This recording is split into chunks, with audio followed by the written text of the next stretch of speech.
I had the opportunity to sit down with U.S. Trade Representative Jamieson Greer. We talked about tariffs, trade, and expanding America's rare earth capabilities, particularly now as Europeans are pushing back on President Trump and his plans to acquire Greenland. Take a look. Jamieson, it's great to have you. Thanks for being here. It's great to be here. And, of course, the conversation was set even before you arrived because of President Trump's comments and posts on Greenland. Can you tell us the plans in terms of the European allies that you're about to tariff even heavier until they come around on Greenland?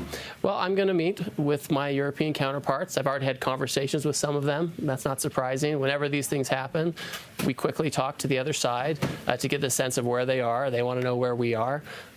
I'm not the national security decider in this situation, but I am able to equip the president with the tools he needs to carry out some of his geopolitical goals. And so we're looking at that right now. But, I mean, the Europeans already pushed back. They said they're calling an emergency meeting. Do you worry that, in fact, the relations between the U.S. and the Europeans will weaken as a result of this?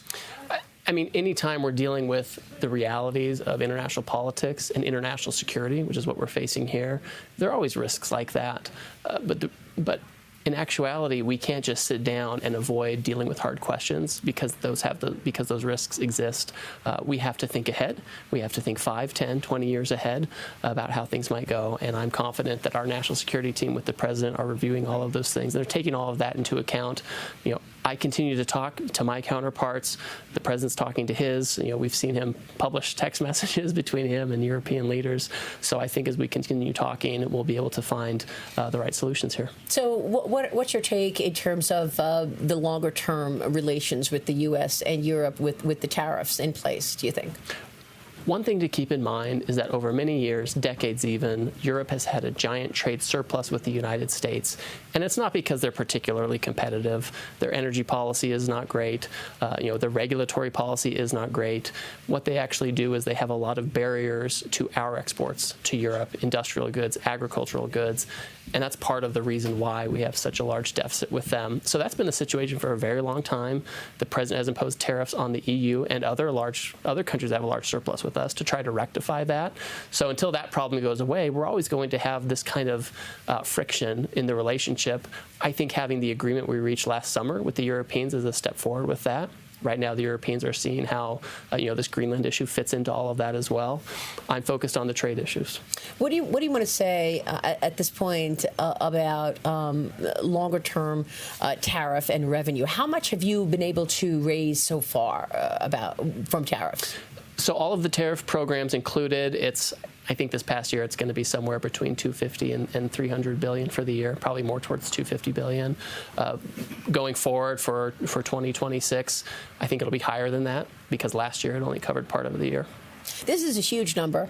And of course, I'm leading to the Supreme Court decision. We're waiting on the Supreme Court to rule on whether or not the president's use of tariffs in an emergency is valid and legal. What are you expecting from the Supreme Court? And when should we get that decision, do you think?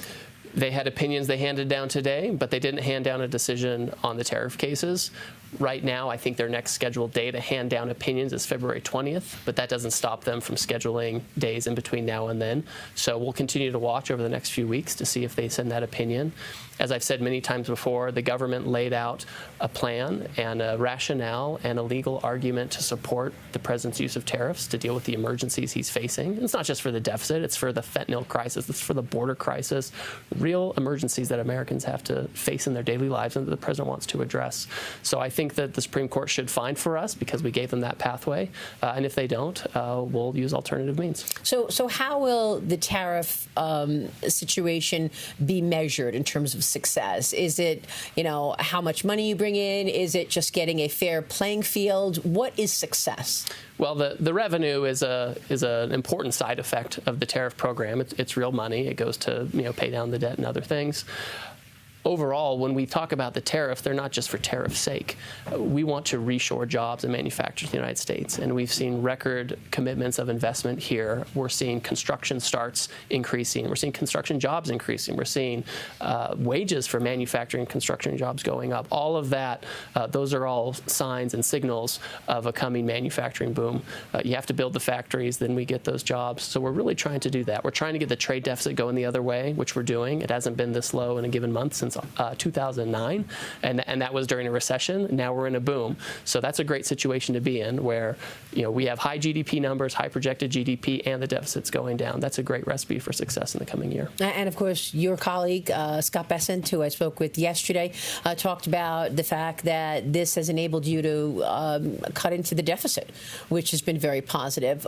If the Supreme Court rules against the president on this emergency, what are the alternatives? What's the backup plan? Well, if they take away the president's emergency power, it takes away a lot of the flexibility and responsiveness that the president needs to respond to the trade deficit emergency and other emergencies that come up, right, with fentanyl or illegal immigration and things like that. So it would be hugely problematic for our country and for the program that we're trying to do. We have built up a new international trade order on the back of this program.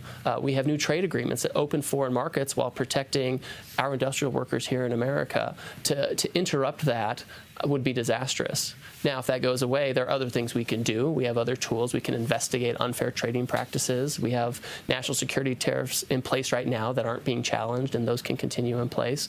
There are tools to deal with balance of payments issues. So there are tools out there, but none give the type of flexibility that are demanded by the needs of the moment. Mm-hmm. And in terms of national security, are there areas that you deem as more important than others in terms of trade that are national security and obvious issues? Because there are certain industries that the administration has either taken stakes in companies or made proclamations, like, for example, what the president said to the defense companies, and the fact that you've taken stakes in Intel and MP. So are there certain industries that go beyond just the regular issues regarding trade? Yes, definitely. Yeah. Pharmaceuticals, semiconductors, certain basic metals, robotics, advanced manufacturing, and automobiles. I was at the Detroit Auto Show this last weekend, and we were looking at all the new vehicles, et cetera.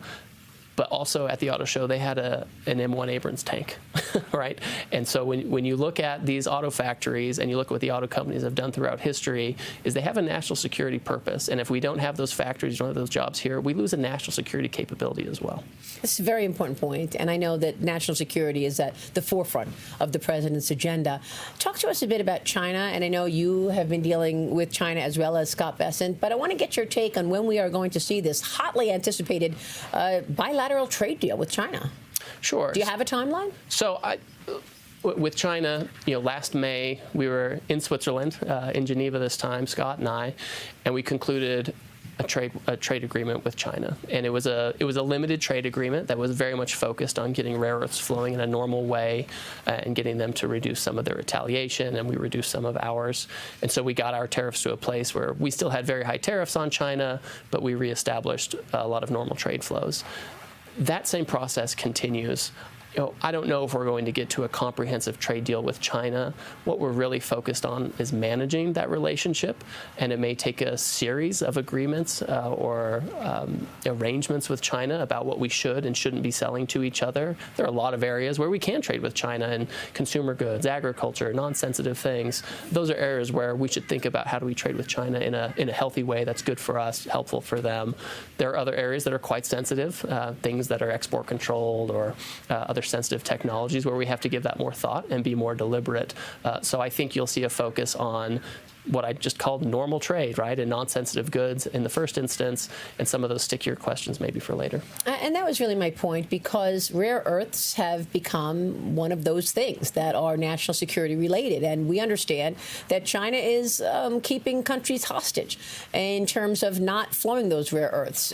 Can you say, adamantly that categorically that China is in fact flowing those rare earths, or are we still in this battle back and forth? They are flowing the rare earths now. That was part of the agreement that we concluded in Geneva and we worked on over the summer and into the fall. And so now we're in a situation where we're having the type of flow we need to keep our factories open and that kind of thing. It's not free trade. That's not what China does. They have a very managed economy, but we're monitoring it. And if we see that there's a problem, we reach out to our counterparts and we talk to them. With respect to us, our sales of agricultural goods are going in the right direction. I just heard that the 12 million tons of soybeans that the Chinese were supposed to buy in this sales season, they're very close to that or finished it. That's all positive. That's what Scott Bessent said as well. So is it fair to say that tariffs at this point are a permanent feature of U.S. trade negotiating, or is this still a temporary negotiating weapon? Well, first of all, we have had tariffs in place on China since 2018 at this point. The Biden people kept them in place and expanded them. We've expanded them. President Trump now has global tariffs, a baseline tariff of 10% on everybody to try to get this deficit under control, and then higher tariffs on the countries who have a lot of overcapacity, the Vietnams of the world, the Japans of the world. So yes, I would say it's a permanent feature.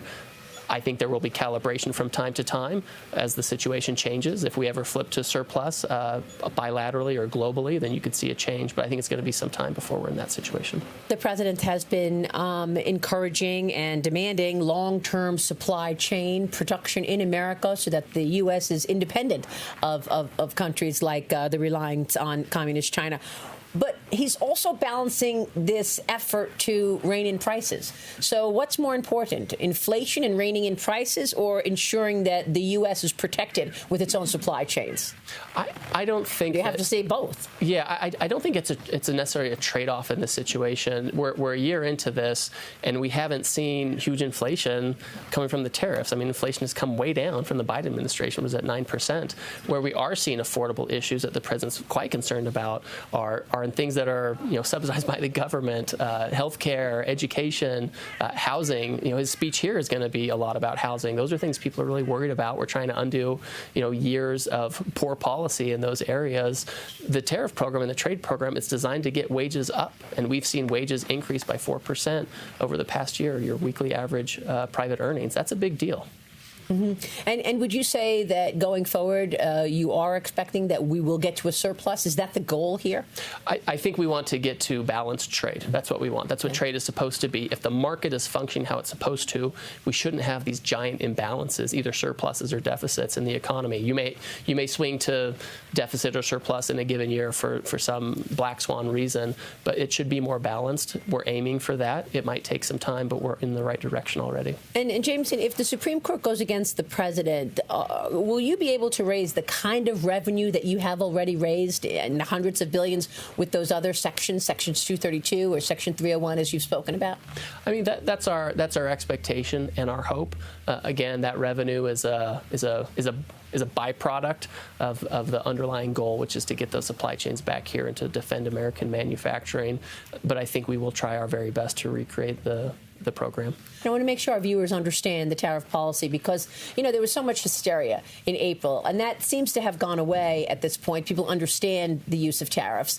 I mean, one thing to keep in mind is people act like the problems we're facing are new and these solutions are new. I just finished giving an hour-long presentation to a group here at Davos about how trade measures and tariffs have always been a feature of U.S. policy. Alexander Hamilton supported it. President Lincoln supported a protective tariff. Teddy Roosevelt did. President Roosevelt insisted, FDR insisted on having reciprocal trade agreements. Reagan put tariffs on things. He established quotas. So there's a long history of the U.S. using trade measures to protect manufacturing and to open foreign markets.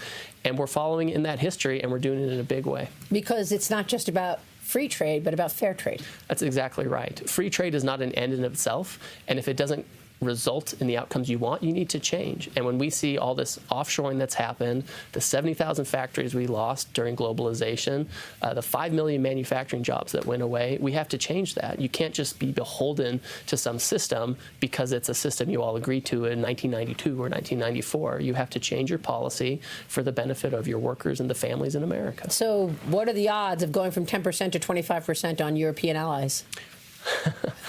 Well, right now they're at 15%. That was their agreed deal, was 15%. I'm going to leave it to the president. I think that a lot of these issues are really at the leader's level. I'm seeing him interact with his counterparts very intensely on these issues. So I'll reserve judgment on that because I don't know the answer. Jamieson, thank you so much. Thank you. Great to see you. You too. Jamieson Greer. We'll be right back.